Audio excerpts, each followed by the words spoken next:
ফুলের মতো হও মুগ্ধতা ছাড়া, পড়ার সময় পড়তে হবে, সময় বুঝে চলতে হবে।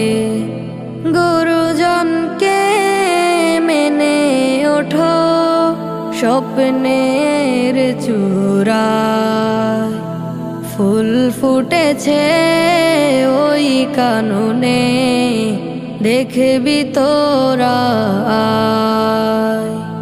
যার সুবাসে মুগ্ধ সবাই, শহর নগর গায়।